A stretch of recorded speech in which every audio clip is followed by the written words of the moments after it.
Hello and welcome to the Alopecia Advocate podcast, where we open up real conversations about hair loss, healing, and hope. I'm your host, Stephanie Anderson.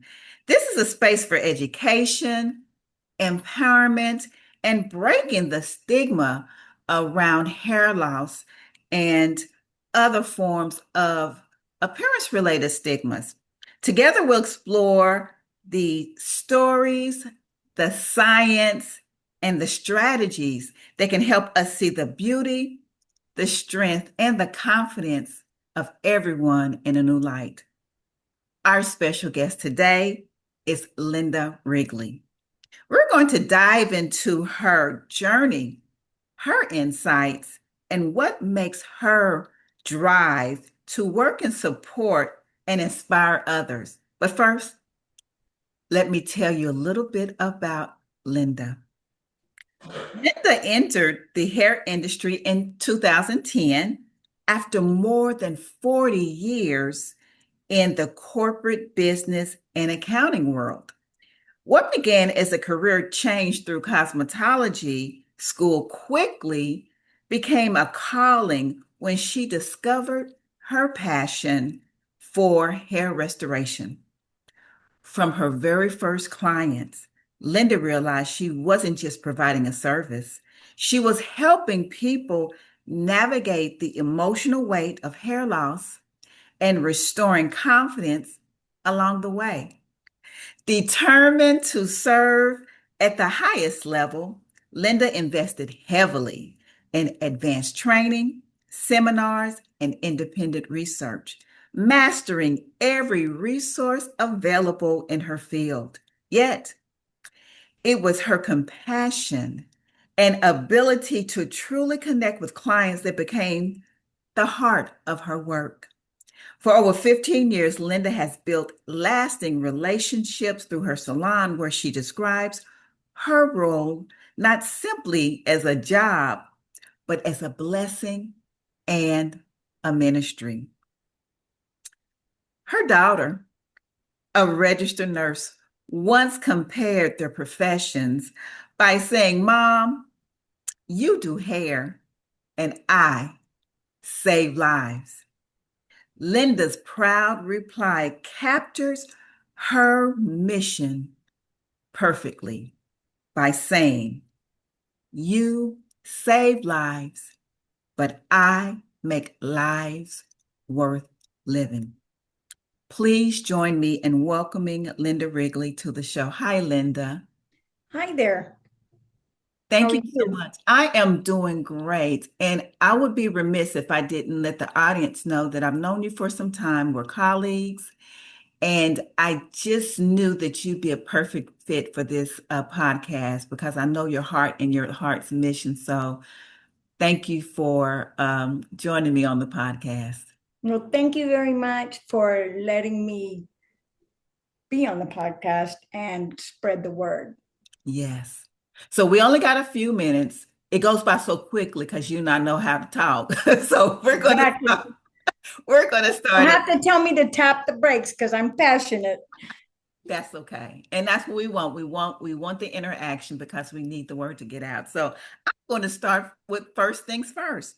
We're going to talk about personal reflections. And I gave a lot of insight about you when it came to your bio, but tell me a little bit what you feel, what does alopecia awareness mean to you, and how or has it impacted you personally, and how has it impacted you professionally? Okay, so we can start with I knew nothing about alopecia, nothing. And when I entered this industry, my first alopecia client was a 9-year-old child. Mm. And so after having her in the chair, I turned all my research into what was going on, but little did I know, and I'm a trained hair specialist, how this affects everybody, children, adults, and how it's not just about the hair. It's just not. And so it has impacted my job and my career greatly greatly. And then I personally lost my hair about 3, 4 years ago when I had shoulder surgery. And I knew I had studied that medication causes hair loss, but little did I know that anesthesia does too. And so then I lost this hair and was going to a class reunion and had to get a top piece put on. And I walked the walk. And once you walk it, you get it. Yeah. Yeah. Yes. So, thank you for your transparency and thank you for your heart for sharing. I think it hits us all different, especially. I think it's a ministry for us, but it hits us different when children are affected. Absolutely. So the Yes. fact that your first client was a child, I'm sure it did it give you kind of like maybe a fire for this industry? Did it scare you? I know you said that you started researching. How did that make you feel, realizing it's just not about adults, but children are affected as well? Well, what I had been doing, I mean, up until that first alopecia client, I had been dealing with women Mhm. that were going through cancer. And so they would come in and we would put wigs on their head and help them feel better about themselves. But within 2, 3 years, they'd be over it and they'd be getting their hair back. And then I hit the wall when I met a little girl who was urinable status. She had it all, no hair, never will. And I could not learn enough. And I saw how it was. She was a beautiful little girl,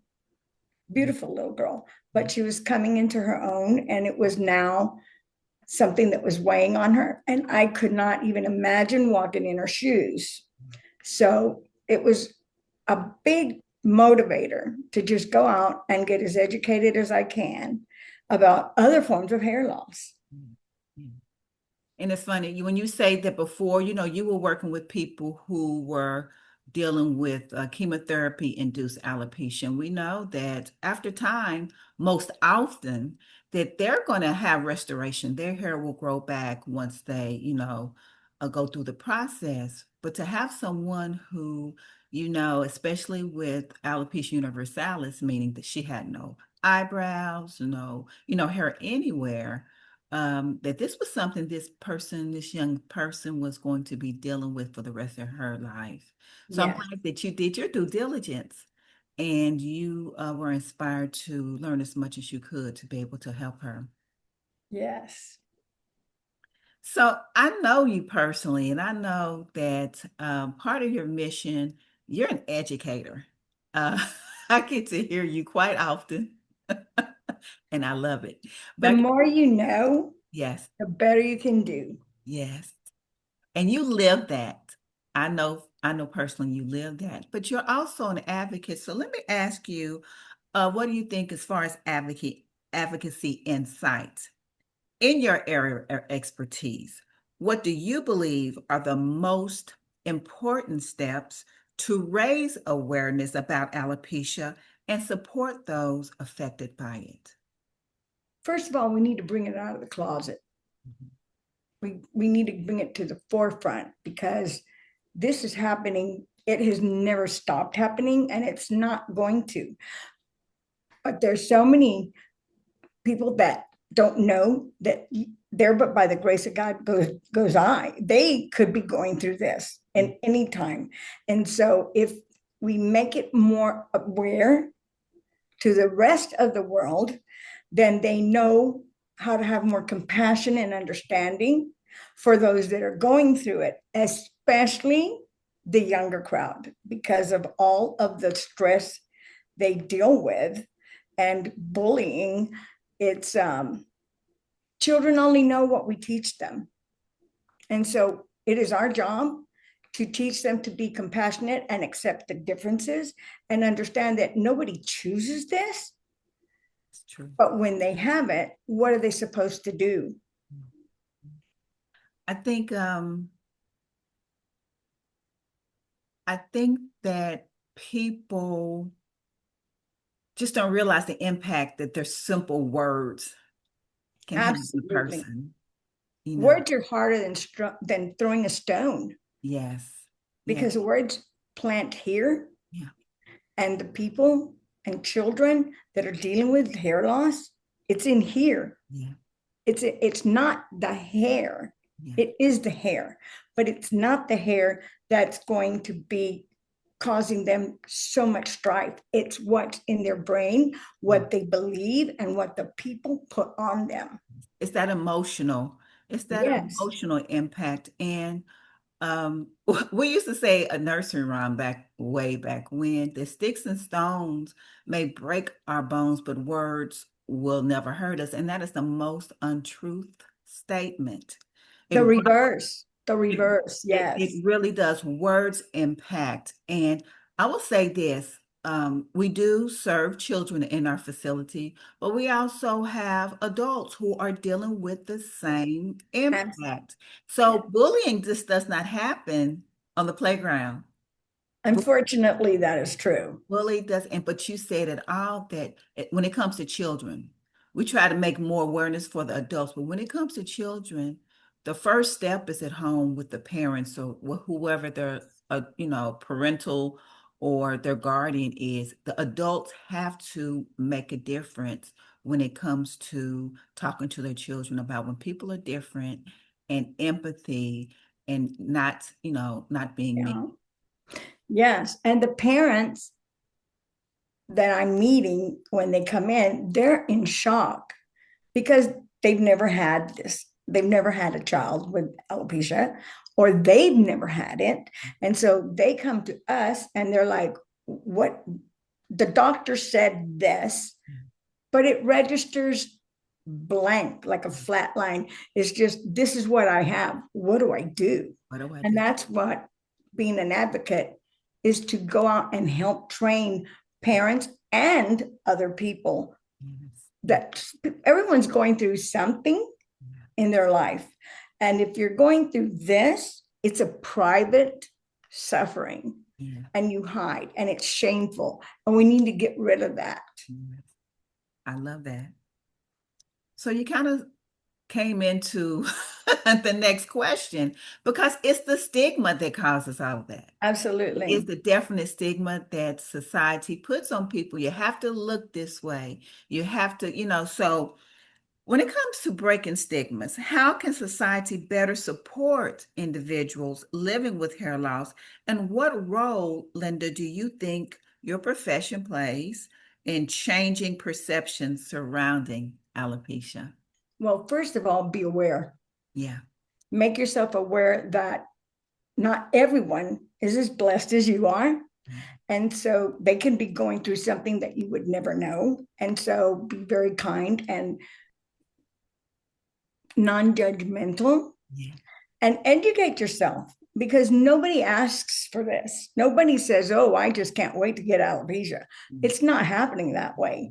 And so by making yourself more educated, you can have more compassion, and you can be more careful not to step on landmines, speaking about the crown of glory and the hair and all of that verbiage, when you have somebody sitting over here who has no hair. Yeah. And so being kind is easier when you know what your words do and what not to say. Yes. Yeah, that's pretty much. And that's a lot. You say that's pretty much, that's nothing to diminish what you just said. What you said is powerful because I would love to think people are not necessarily mean. I think people just sometimes don't stop to think.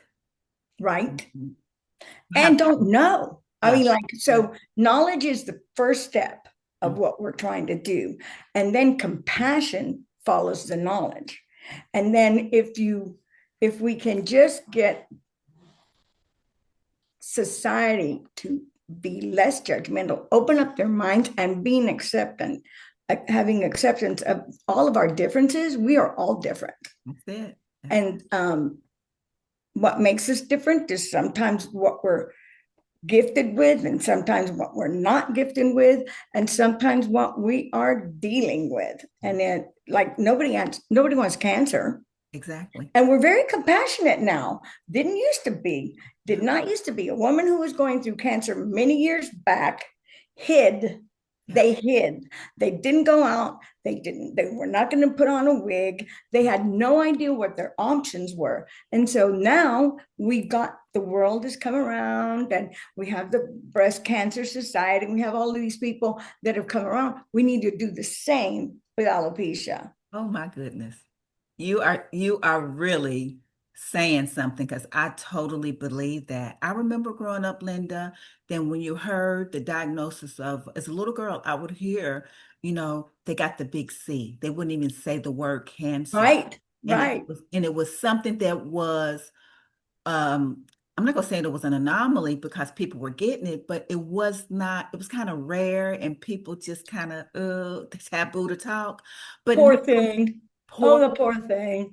Yeah. but because it's so common now, we have had so many advancements in medicine. And like you said, there are so many campaigns when it comes to awareness for this type of not just cancer in itself, but each type of cancer has some type of awareness that I think, just like starting here today, you and Exactly. we start a movement along with other people. I know people are doing things, but bringing more awareness and representation so it won't be that a word, that people don't Absolutely. want to say, but Absolutely. okay. They're okay to say it, talk about it because, oh my gosh, I want to cry, but you said it.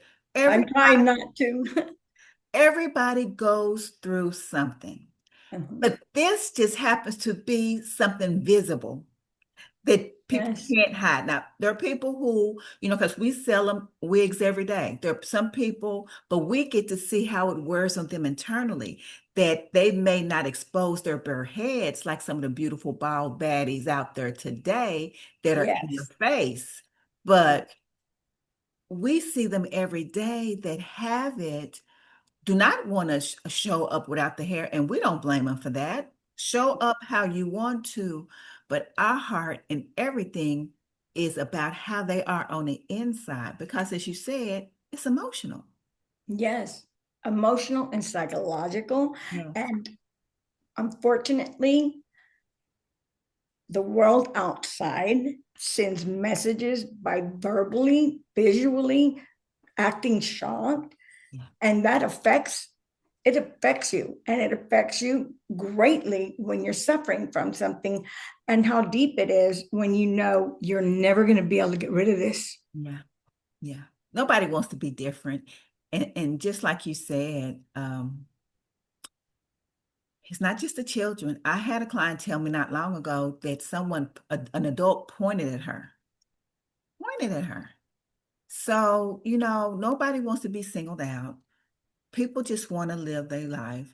And I've been hearing it said, people like, are they still talking about this? Meaning that it's not that they don't want the conversation to happen, but that they consider it odd or there's something to point at or to stare.